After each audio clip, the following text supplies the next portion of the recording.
all the speakers are here for our third session. So sige, let's continue with the third session. So let me give you a background first before I introduce to you our three speakers.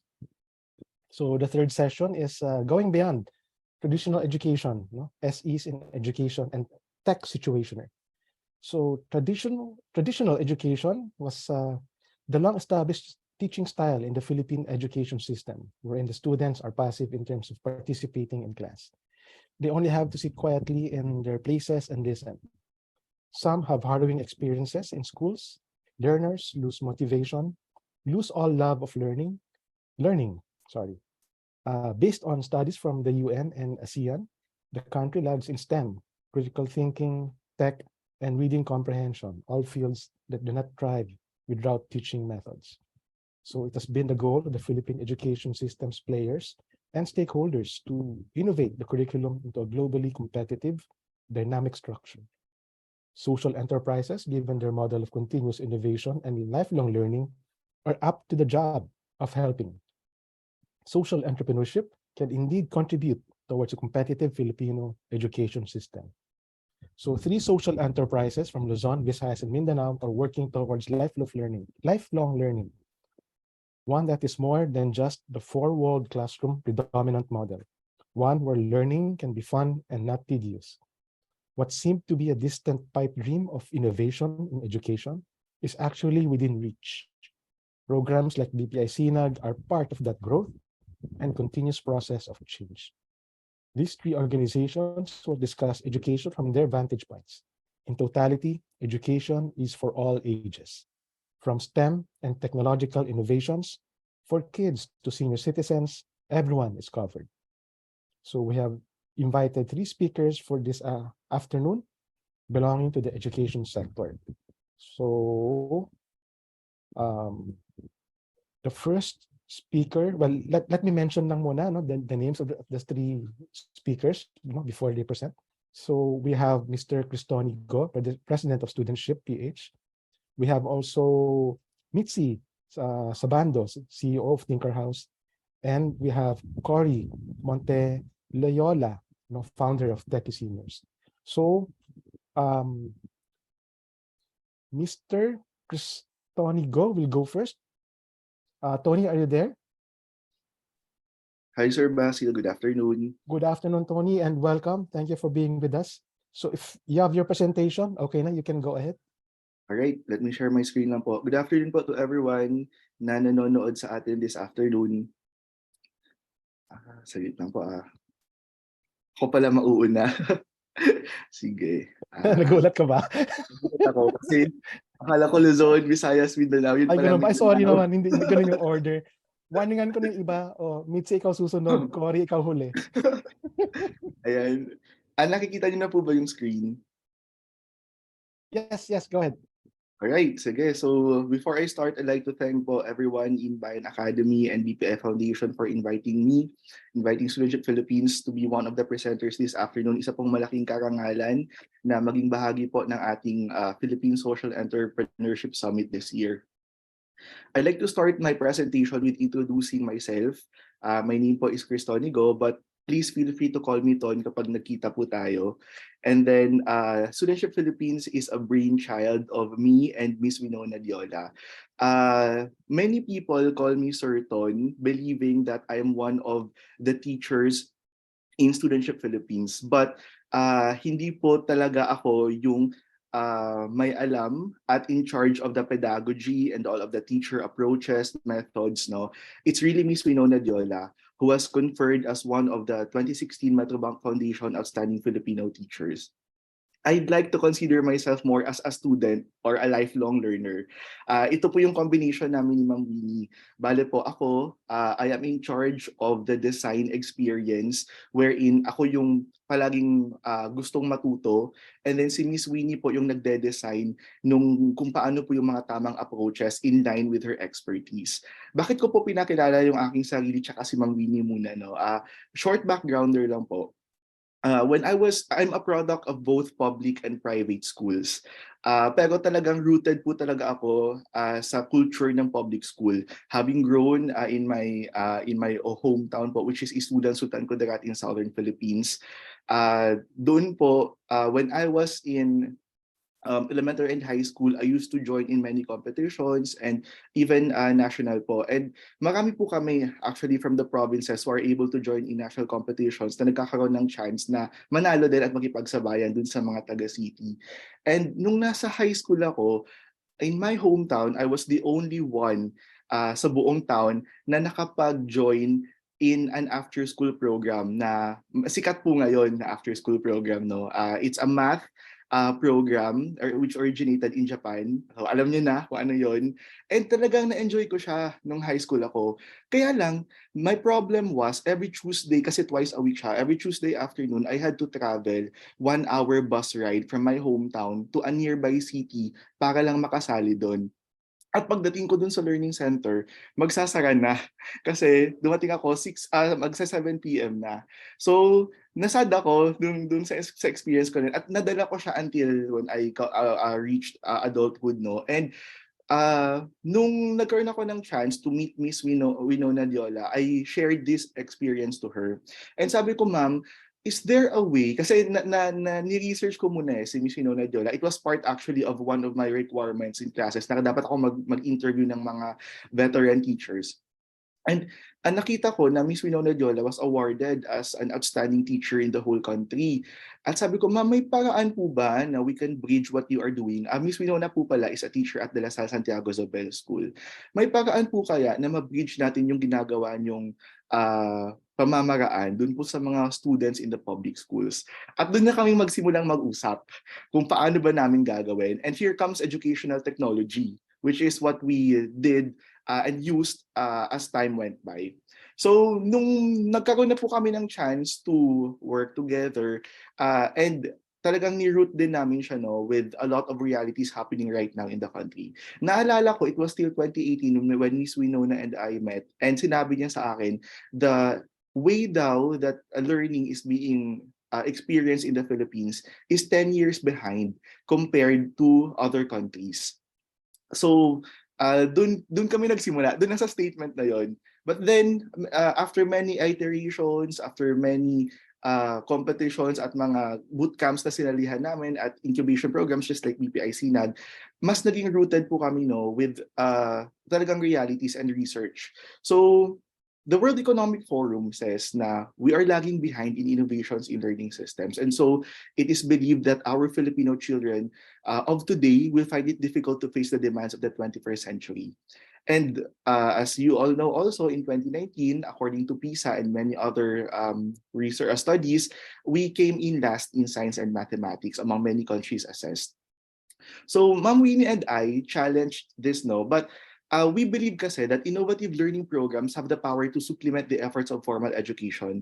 Kaya lang, as I've mentioned earlier, based on my personal experience, these are concentrated only in a big cities such as Metro Manila, either in private schools or in after-school programs, pero concentrated mostly in cities. So we challenged this, we believe that equitable access to learning opportunities is a huge problem. So in 2019, Miss Winona and I launched through Studentship Philippines, the Young Scientists Enrichment Program, dun po sa aking hometown in Isulan, Sutan, Kudarat. So, we received an overwhelming number of interest coming from students, but interestingly, 90% of our paying enrollees were from public schools who would later on become winners in various local and national competitions. Besides that, we also launched our Young Robotics Enthusiasts program, wherein we had robotics kids and we let the students know to use this to learn better. We also have our Young Learners Accelerator program, wherein we converted our learning center into a learning commons concept kung saan yung mga students can visit and make use of the resources to enrich their learning. And then we also had the Young Leaders Empowerment and Development Program, or YLEAD, which was a leadership program for high school students in partnership with many student leaders across the country. But these three programs, the Robotics, Learners Accelerator, and YLEAD, kumbaga, shinelf po muna namin and we focused more dun sa Young Scientist Enrichment Program. So as you can see in the pictures, ito po yung mga naging experience namin. And we received requests from teachers as well. From public schools upon knowing what we were doing, nagka-interest sila and tinanong nila kami, pwede nyo ba kaming turuan kung paano nyo tinuturuan yung mga estudyante namin kasi parang interesado kaming malaman kasi masyado silang excited at natutuwa sa nararanasan nila. So as mentioned earlier, yun po, 90% of our paying enrollees were public school students. This is something that whenever I join incubation programs and pitching sessions, kanina may na-mention about my experiences with colleagues in Manila, no? This is also the same experience na Metro Manila people would challenge and question this na parang, public school students, how come na they are able, ganito, ganyan. But this was also discussed in the recent Philippine FinTech Festival when we were in various edutech experts, with various edutech experts, na in the provinces kasi, our public school students are as competent and as competitive as their private school counterparts in the cities. So there is an underserved market, kumbaga, and areas in the provinces. So this is what we are gearing towards now to serve these underserved areas. So dito po namin napagtanto that given access, many students in underserved areas would have been interested and would have availed of new opportunities to satisfy their curiosity and to embark on new and exciting learning experiences.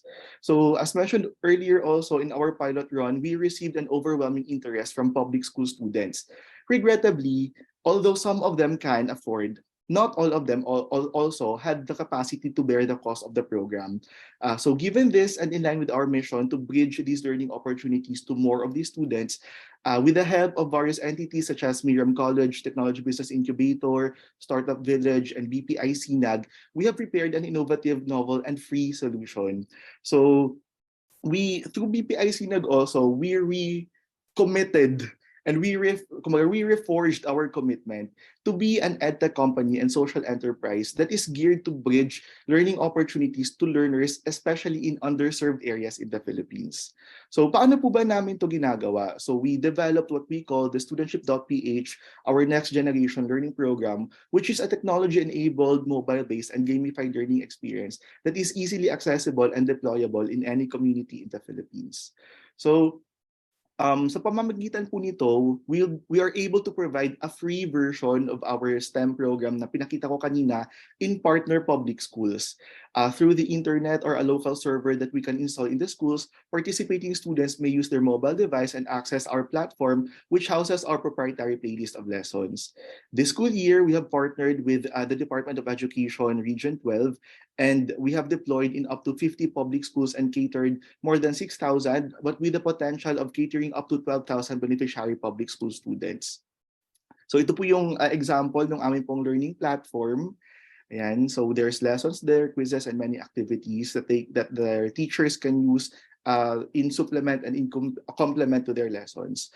Another aspect which we developed under BPI CNAG is empowering unemployed or underpaid teachers in local areas. So kanina po sinabi ko, meron kaming 50 partner public schools na nakapag-deploy na kami ng online version. So by next school year, what we intend to do next is to identify, train, and capacitate underpaid or unemployed teachers in those 50 locations, and then we can call them as our affiliates, and we can give them an opportunity to implement the face-to-face component or version of our program. So meron po silang opportunity to be local education entrepreneurs in their area. So magiging hybrid na po yung ating program, which has an online component which is free, and face-to-face component or in-person component. So magiging hybrid na siya. So ito po yung dinevelop namin na concept under BPI CNAG. So in the next 5 years, we intend to be present in 500 more locations in Mindanao and across the country, capacitating more teachers, local teachers, and helping more potential public school students. But we are not closing our doors to partner with private schools. Ayan. So some of the things that we have done in the past were being recognized po by Philippine Franchise Association, being backed up by Startup Village, Miriam College Technology Business Incubator, and of course BPI CNAG. And we are currently in talks also with Department of Science and Technology. And Of course, many other partners are here right now. We look forward po to partnering with you. If you have ideas which could help us know in better reaching our vision, better doing our mission, we'd very much love po to work with you. And if you have something to supplement what we are doing right now, we'd very much love to hear them po. So please feel free after this to message me. I'm in the platform also, and we love po to talk with you. This is our team. There's Miss Winona. There's also Willin, our tech support officer, our content developers, or our teachers who design our lessons. Ito po sila. So, isi-skip ko na lang. Ayan, very, very quick slideshow of what we've achieved in the past. Ayan. So, thank you very much po. And, ayun, again, we love to hear from you. Thank you, Sir Basil. I'm turning over the floor again to you. Thank you po. Thank you so much, Tony. Thank you for sharing with us, and for sharing with us, all about Studentship PH. So remain lang in the room, while Yes, sir. yung two speakers pa, mag-share naman ng nila. All right, thank you again, Tony. So the next speaker, the second speaker is Michellie Sabando, CEO of TinkerHouse. So Michellie, okay ka na to present? Welcome nga pala. Hello, good afternoon. Hindi na ako nakamute, Welcome. no? Okay. Hello. So good afternoon, Sir Basil, and to Tony, and also to the other people in the room. I'm so happy to be here. Thank you to BPI Sinag and to Bayan Academy for giving us this platform to speak about our advocacy and about our work and our story. So I'm Michellie Sabando. I'm the co-founder and CEO of TinkerHouse. We're a startup from Leyte, and what we're doing is we're trying to increase children's access to hands-on STEAM learning. So that's science, technology, engineering, arts, and math. So actually, parang medyo very similar, to what what Studentship is also doing, and I'm super glad. First time ko narinig yung story nila, and sobrang kudos to you guys. Anyway, so a bit of background, kasi nagsimula rin siya sa story niya. Ako, actually, nagsimula yung TinkerHouse because we are parents. So we are coming from the perspective of parents in Leyte. Both my husband and I were products of Philippine Science High School, and we both took up physics in Ateneo de Manila University. So we really had that strong passion for science. But when we had our children, so this was tagal na, 15 years ago, we moved here to Leyte. And at that time, Leyte, super provincial pa niya talaga, like konti, like wala kaming decent na mall. So we know firsthand the struggle of parents who don't have access to enrichment learning activities, particularly in STEM, for their children. And so what we did was we tried to making the activities ourselves. And that's basically how TinkerHouse started. It was us doing the activities for our kids and then sharing it with kids of our friends. And then later on, TinkerHouse was born in 2016 and formalized in 2018. So our whole mission right now, so medyo mahaba yung storya namin, pero we can sum it up now to what we're doing now is that we're building a network of Tinker Spaces for children in kindergarten to grade 6 across the Philippines. So unang-una, what is a Tinker Space, and why do the 15.5 million Filipino children in the K-6 system, why do they need Tinker Spaces? So basically, a Tinker Space, it's a science lab, it's a craft studio in a maker space for kids. So there are learning environments, na safe space for kids, to really let their imagination, their creativity, and their curiosity play. So we target 4 things in our Tinker Spaces. First, of course, is hands-on STEAM. So dapat talaga everything is tactile. And a lot of, majority of our activities, meron siyang output that children can really use or display or take home and show to their friends. So we're really big on curiosity also. So at our Tinker Spaces, what we strive is to honor yung interest-led learning. So nasaan ang interest ng kids? And for us, it's all about creating that environment and those opportunities to support the deepening of those curiosities. And we believe that by doing that, we will be able to create opportunities for children to develop crucial 21st century skills. Of course, curiosity, creativity, critical thinking, communication, collaboration, and communication skills. And of course, an early awareness to the global goals initiatives. So what can kids do at our Tinker Spaces? So we have a variety of activities for children. Right now, ang count namin is nasa 200 plus activities. And this is divided into 4 types of activities. The first is school science, imaginative play, build projects, and arts and crafts. So medyo mahaba yung story namin, but this is where we started. These were our first versions of our Tinker Spaces, but new na siya now, like the one behind me. So our first idea talaga was to create mall-based activity centers. And this is where children can go anytime and access any of 16 to 24 different types of activities and have access to an array of tools and materials to really let their creativity, imagination, and critical thinking play. So these are some of the examples of the kids. So you can do robotics, you can do hands-on science experiments and activities, you can play with, you can make invisible inks, you can dig a dinosaur, you can, basta marami pa, too many to mention, but these are all of the kids that, some of the kids that you served over the years. So our goal is to provide STEAM Tinker Spaces for K to 6 students nationwide and to create an inclusive and accessible environment that fosters all of these 21st century skills. So our goals are to have 100 Tinker Club operators across 50 Philippine cities and have 150,000 Tinker Club members in 3 years. So far, but this was pre-pandemic, so we've been at this mission since 2018 when we started franchising. And by the end of 2019, we actually had about 18 mall-based activity centers. We reached over 100,000 children across 16 Philippine cities due to our franchising program, which was developed by FranCorp. We're also a member of the Philippine Franchise Association. Unfortunately, because of the pandemic, masalimuot talaga ang kwento namin because a lot of lahat talaga nagsarado for 2 years. Although now we have been slowly starting to open those centers, and fortunately some of our franchisees are still active and are willing to recover with us. But of course, the past 2 years, kahit nasarado kami, we haven't been resting. So we've been working on what's next for TinkerHouse. So what's our next big relaunch? So we shifted, during the pandemic, we shifted into an edtech format. So we developed an online platform. It's called tinkerclubs.com, where children can access different STEAM activities. And we developed what we call Curious City. So Curious City, basically, it's a collection of thematic tinker spaces where children can do a variety of different activities. This was done with the support of Vilgro's Rise Accelerator, Ashoka's DIWA program, the DOSCP shared through their Startup Fund Grant Program, and of course, BPI CNAG in 2021.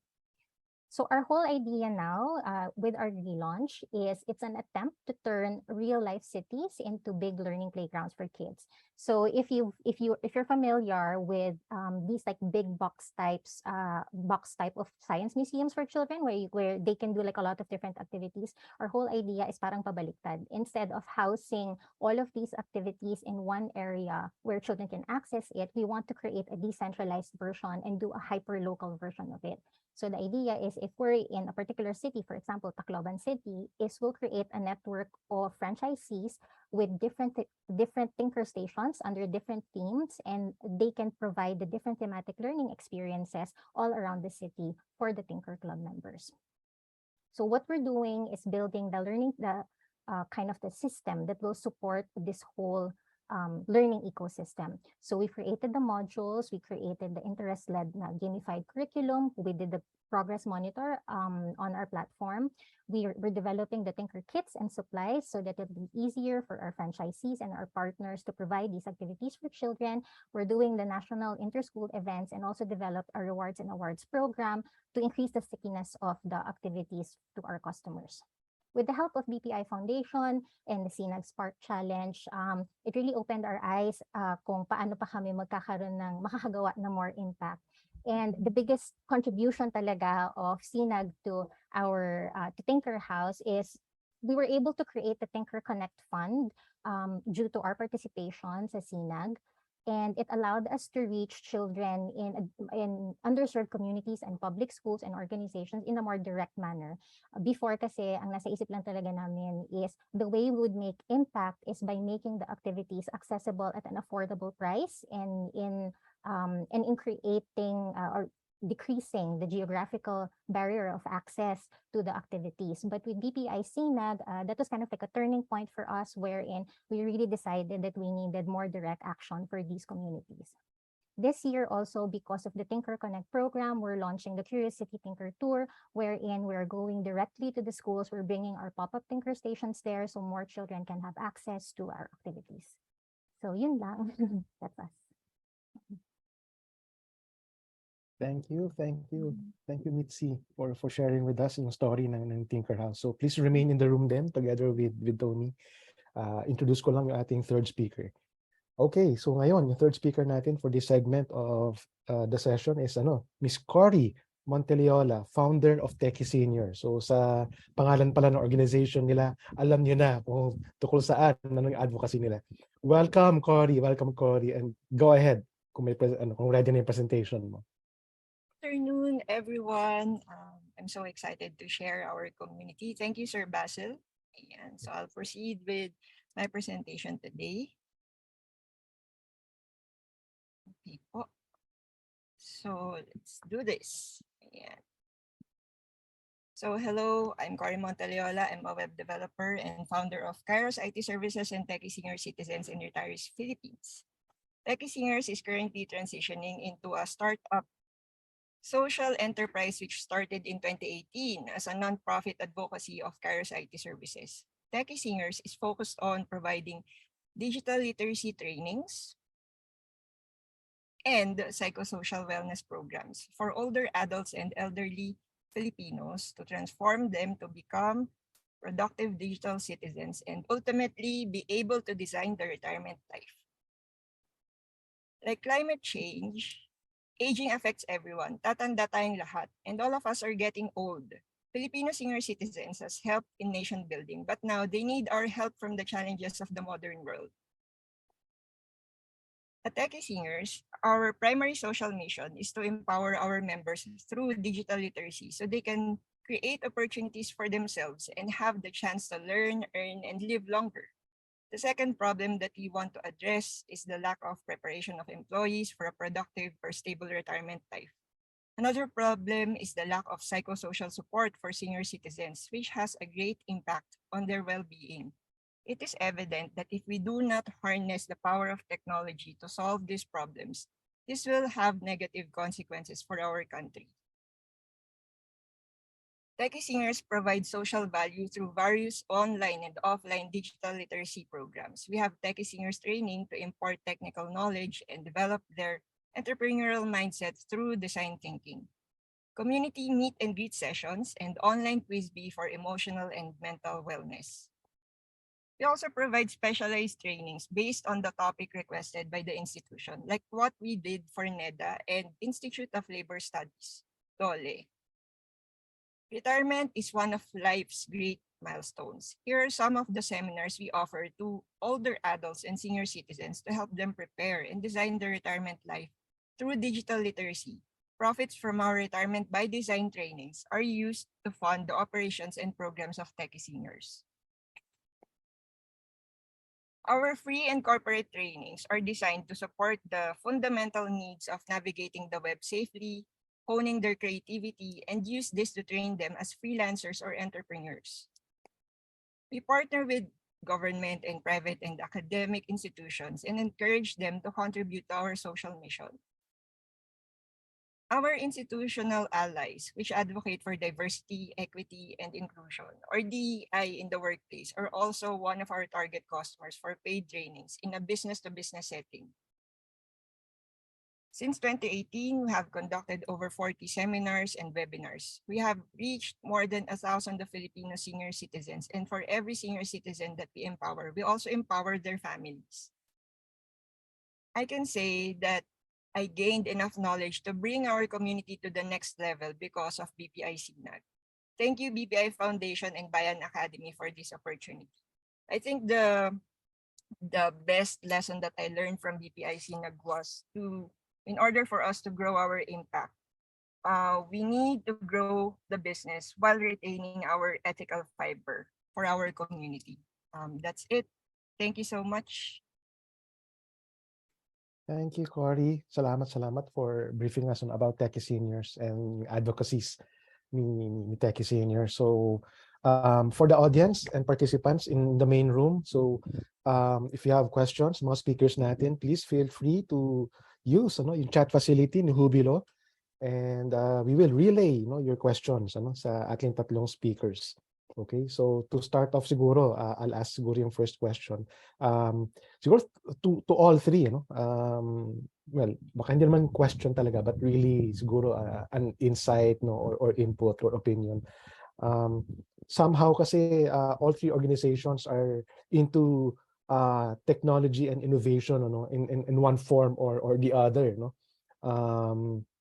so, and because of the pandemic, talagang na-highlight yung importance ng technology and innovation. So for your organizations, how do you see technology and innovation, or what will be its role, and what will be the role of technology and innovation in furthering your advocacies, So siguro ladies first, si Mitzi, Koree, then si Tony.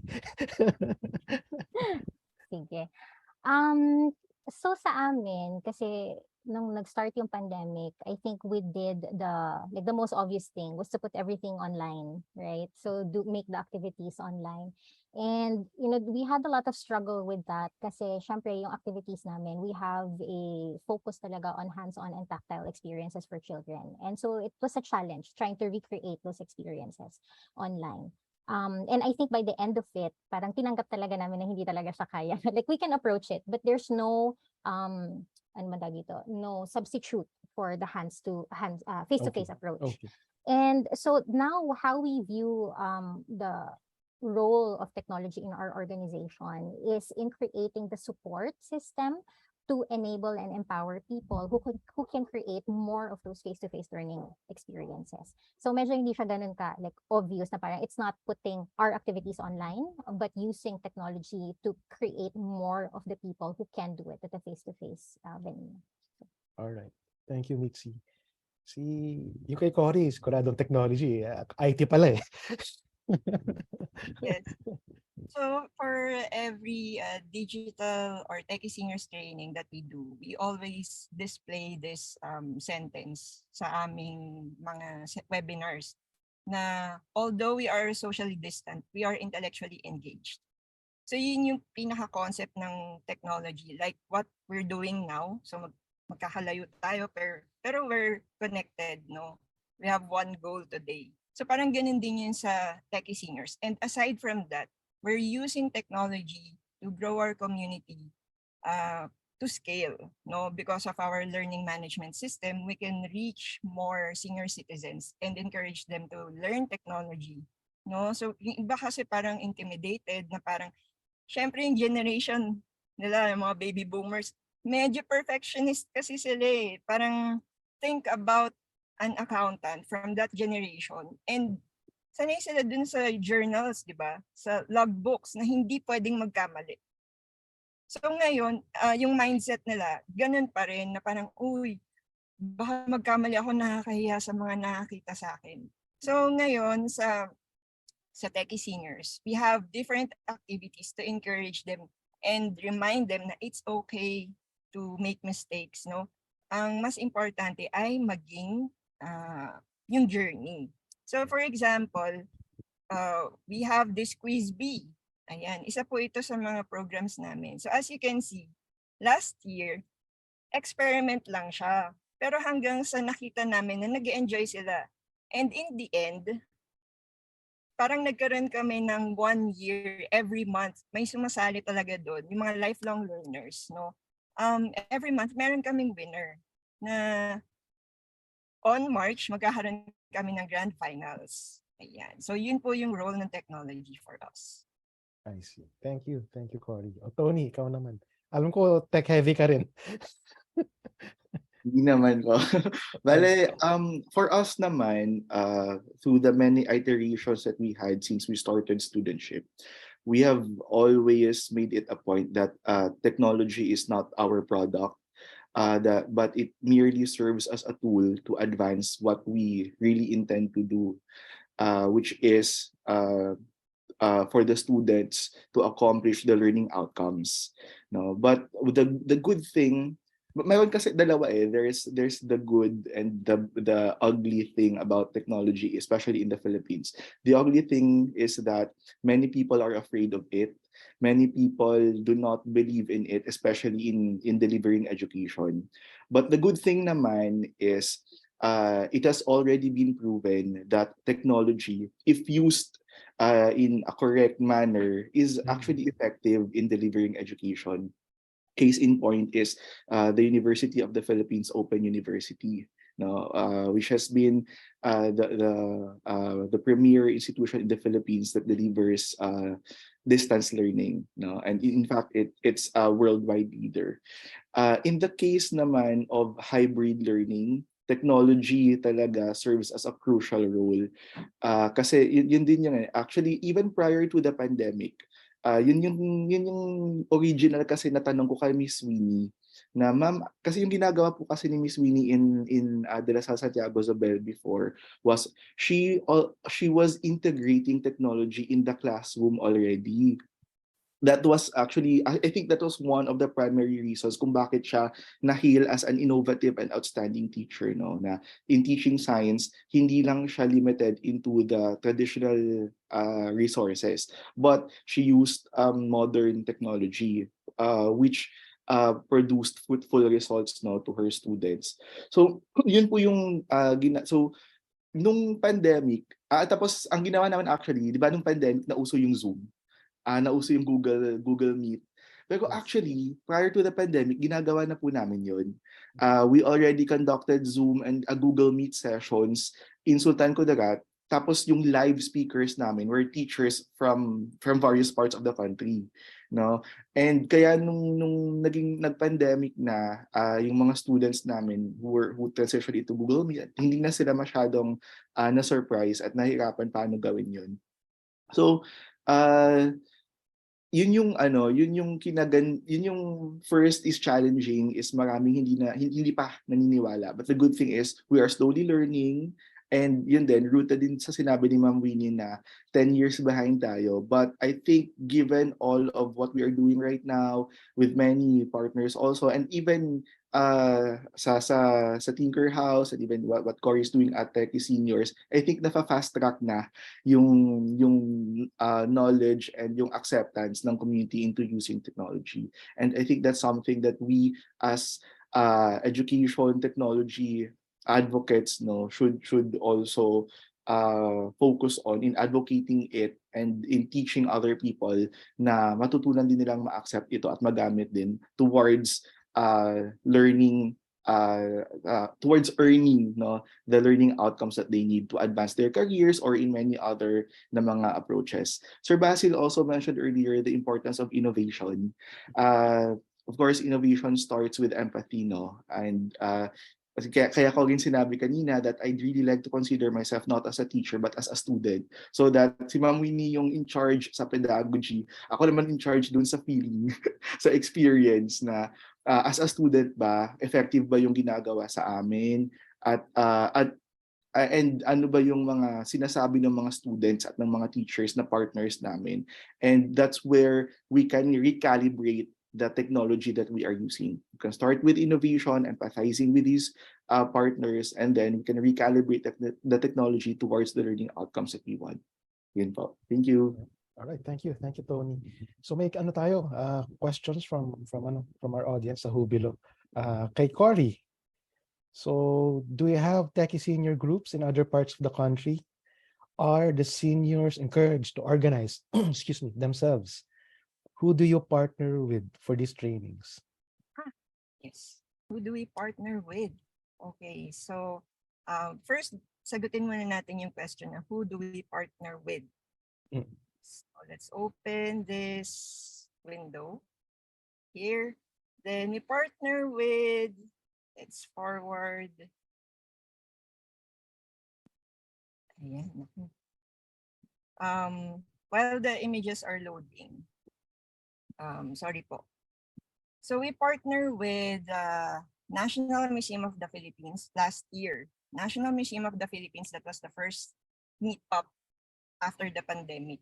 We're still going through the pandemic, pero masasabi natin different stage na to. So last year, we had our first meetup at the National Museum of the Philippines, and we had an Android photography lesson for the attendees. So para pag nagkaroon na kami ng museum gallery tour, mas maganda yung mga pictures na makukuha nila. Then we also had a tour or meetup at the National Library of the Philippines. We also partnered with Concentrix Philippines in delivering digital literacy programs to senior citizens, focused on how to navigate the web safely and how to earn online. They even taught our members how to use PayPal and use Facebook as a market to sell their products. Then, most especially, our thank you to Canva Philippines, yan, for supporting our advocacy for the Filipino elder. Ayan po. So, Alright. yung what we're planning to do, or some of our members, hindi lang dito sa Philippines. Meron kaming member from Canada, and she likes to play. One of our loyal members or regulars sa aming quiz bee. So meron kaming members na umattend sa National Museum meetup namin na galing pa siya ng Leyte.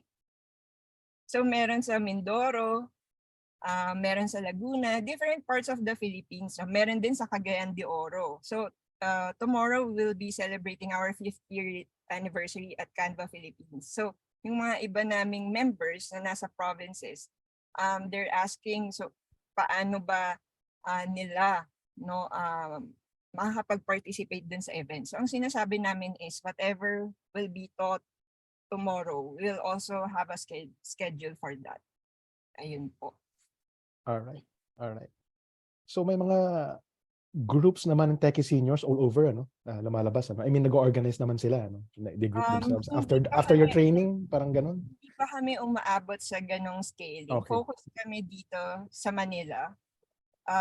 But we're planning to use technology properly to have ready documents if ever an LGU wants to conduct trainings. They can also contact us.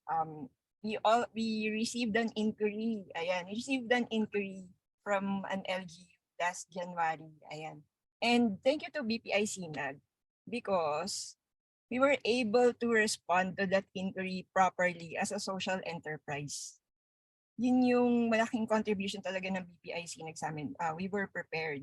Kung hindi siguro ako naglakas loob, sumali dun sa BPI Sinag, parang medyo mahirap mag-align ng mga business concepts and plus marginalized community ito.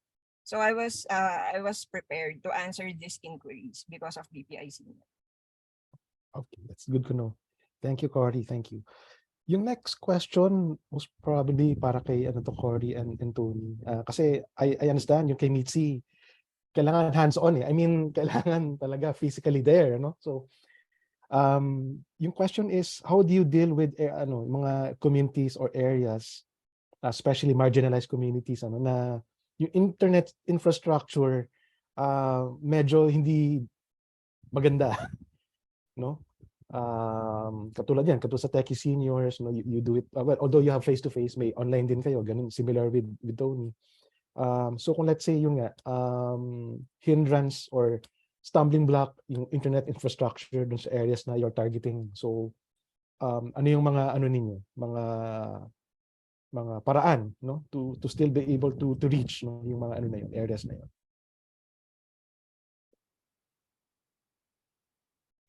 Go ahead. Anyone kay yeah, go ahead, Tony. Sorry, nawala ako saglit. Tama ba, sir, yung what we're doing, nawala kasi, namatay yung yung Zoom, sorry. Yung kasi may si Miss Lani nagtanong kung yung communities na you would like to reach, or yeah, yung mga beneficiaries na you would like to approach, yung internet infrastructure hindi masyadong maganda. So, di ba, medyo naglalag siguro yung connection, or there's no connection at all, or intermittent, So, ano yung paraan na pwede pa niyong gawin, to be able to reach them despite of that stumbling block siguro, or yeah. I think I can very much relate to that. Kasi honestly, ito yung #1 challenge for us now. Because yung first version nung aming nilaunch na project now, in partnership with the schools that I mentioned earlier, yung mga students are really excited and happy in doing it. Kaya lang, nakakat short yung excitement nila na co-convert into frustration nung kalagitnaan ng video lesson, biglang nawawala, napuputol, or ayaw mag-play. And kapag nagki-quiz sila, na yung kanilang progress is na nawawala rin because of the poor internet connection. That's something that we are in talks now with DOST. Our solution is also another technology. Originally, we were supposed to deploy a device as small as this. Maliit lang siya that we are supposed to deploy doon sa schools. It's a local server para hindi na nila kailangan ng internet connection. Tapos doon na lang sila magko-connect, nandun na nakalagay yung mga lessons. Kaya lang, since August or September last year, out of stock siya sa buong Pilipinas. So it's isa na namang challenge, no? Wala kang mabibilhan kahit saang tech shop sa Pilipinas, out of stock siya. And ang parang the next step would be to order from China, ganun, in bulk. And yun yung parang risk na we're not yet ready to take now. But we relayed this challenge to our partners and especially the OST who is very interested in helping us. So yung solution namin now is instead of investing in the device, we are investing in developing a mobile app wherein yung mga students, they only need, let's say, 5 to 10 minutes of internet connection to download all of the contents, all of our lessons, and the activities that they're supposed to do doon sa kanilang mga mobile devices. And for the rest of the quarter or even for the rest of the whole school year, hindi na nila kailangan ng internet connection. Kapag natapos na nilang gawa lahat, internet na lang sila ulit so that automatically their progress can now be transferred or synced to our server at doon na siya magiging available din sa online na system. So yun, to sum it up, the challenge with the internet can be addressed by using another technology. Many other edtech companies that I know in the ecosystem have been using also these strategies, no? Ang alam ko, meron ding mga boxes sila na dinevelop na parang local server din. Meron ding nag-invest into apps and many other So again, it all boils down to using innovation, using technology to address these problems. All right. Thank you. All right. Thank you, Tony. Thank you. All right. Well, I'll read muna a comment before I ask yung last question natin. Thank you. Addressed to all of you three. Thank you for the inspiring stories and for the impact that you make, diba? So yan. So feel good tayo at na-appreciate yung trabaho natin. Okay. Kay Mitzi naman, ano ulit yung ages nung students na you work with? 4 to 12. Okay. So meron na palang okay. So how do you manage yung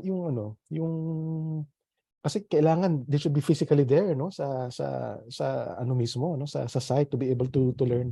Okay. And minsan 'di ba may mga students na di mapakali or I'm sure meron kayong method na ginagawa doon to catch their attention and do the activities and finish them, di ba? So how do you do that? Teka, gusto ko lang mag-address ng konting clarification lang. Kasi Sure, when I was sure. answering the technology question, it's not that we don't use technology. It's just we've Sure. used it before.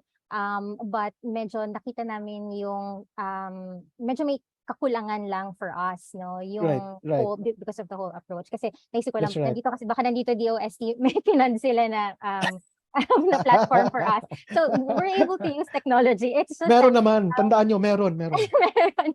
Ginagamit namin siya heavily. Pero nandun na kasi kami sa phase 2 na parang nakita nga namin, just to answer yung question kanina na, like, how do you deal with yung mahina nga yung internet? Kasi yun yung mga na-encounter din namin. So we developed a platform, but then we would go to these schools and places, tapos hindi ma-access yung site or masyadong mabagal, ganun. So ngayon din, nag-move kami towards the mobile application. But the way nga that we see it is we don't want to be super heavily reliant on on just the platform, and to actually use the platform as a way to create more of the spaces instead.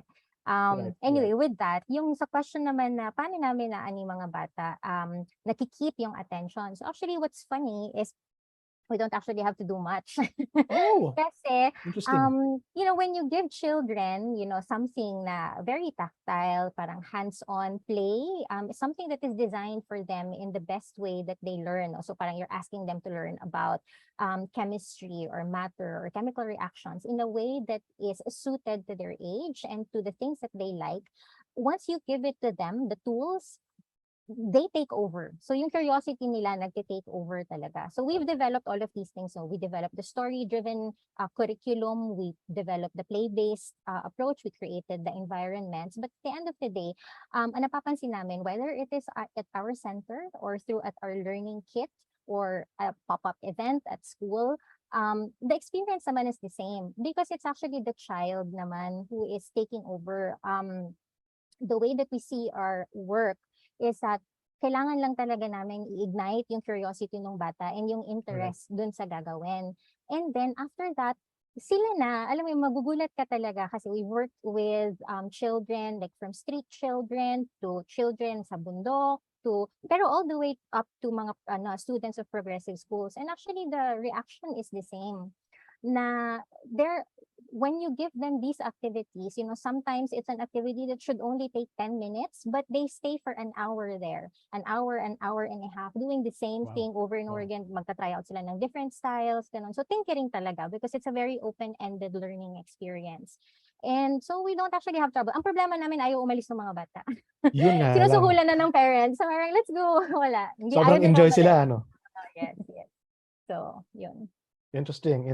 Thank you, Mitzi, for sharing that. So, ayun, magpo 4 o'clock na and we have a fourth session. So, I would like to say very na thank you so much, no, kay Tony, kay Mitzi, and kay Koree. So sorry, I have to end the session.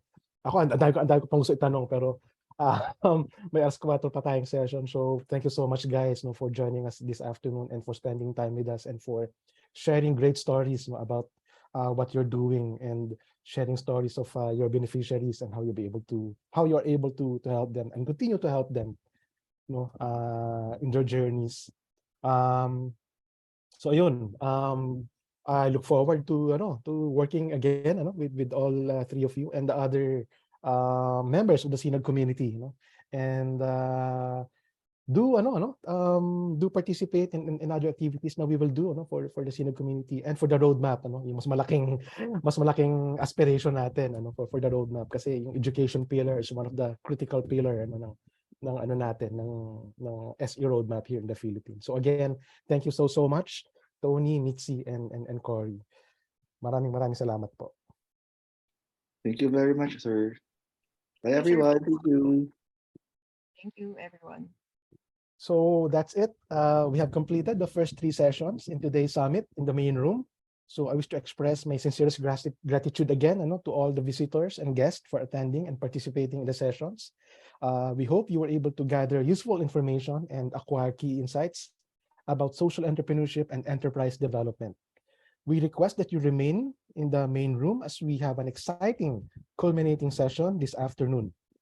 So the session will discuss the Ayala Group of Companies' leadership role in the National Social Enterprise Governance Council. So this is a session that you will not want to miss. So see you all in a while. Thank you so much po.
So thank you very much, Basil. Um, so we're down to the last part of our summit. The National Social Enterprise Governance Council aims to unite and